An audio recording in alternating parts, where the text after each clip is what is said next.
အားလုံးပဲမင်္ဂလာပါဆက်ဆဲရတော့ဆုံလိုက်ပြီပါကျေးကိုဒီနေ့ဒီတာခဏပြီးတော့ခဏခဏနောက်တစ်ပိုင်းဆက်သွားကြမယ်နော်အဲ့တော့ပြီးခဲ့တဲ့အပိုင်းမှာ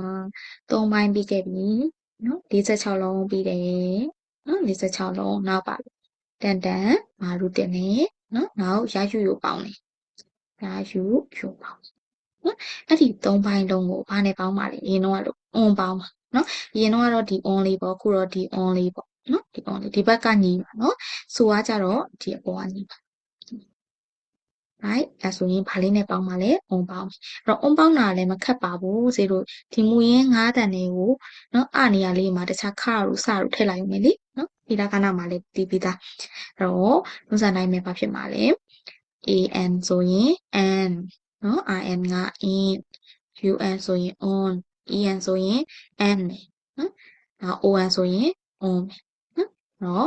un နဲ့ on နဲ့တူမယ် an နဲ့ en နဲ့တူမယ် in က in ဟုတ်ကဲ့ en က n in က in un က on en က n နော် n on က on ဟိုက်အဲ့တော့ဒီနေရာလေးတွေမှာနေရာလေးတွေမှာ kan ဆိုရင်ဘာဖြစ်မှာလဲဆိုရင် can နော်နောက် kan ဆိုလေ can ပဲတူတူပဲနော်ရင်းနှီးလေးပဲကွာသွားရင်လို့ပဲနော်အဲ့တော့ re နဲ့ on နဲ့ပေါင်းရင် rin rain in နေရာမှာ ra တန်ဆို rain လွယ်လွယ်လေးပဲရမယ်နော်အဲ့တော့ဘာလေးပဲလဲဒီလိုဒီ on လေးနဲ့ပဲ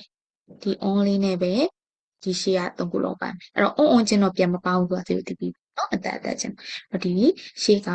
46လုံးရဲ့တနက်မှာတို့တင်တဲ့25လုံးရဲ့33လုံးရဲ့အကုန်လုံးနဲ့ပေါင်းမယ်ပေါ့နော်သူ on လေးနဲ့သူတော့မပေါင်း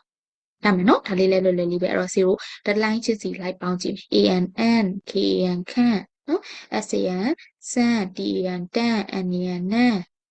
နောက် han ဟန့်အဲ့လိုပဲ i ဆိုလဲ in in kin ခင် shin ရှင်နော်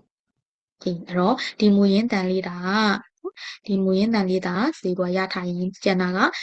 ဒီနေရာလေးတွေမှာအစားသွင်းလိုက်အောင်အဲ့ဆိုရင်အလုံးလိုက်ပေါင်းကြည့်မယ်နော်တန်လေးတွေထွက်ပြီးလိုက်ပေါင်းထားကြည့်ပါမယ်ဆိုရင်နောက်တစ်ပိုင်းမှာတွေ့ပါမယ်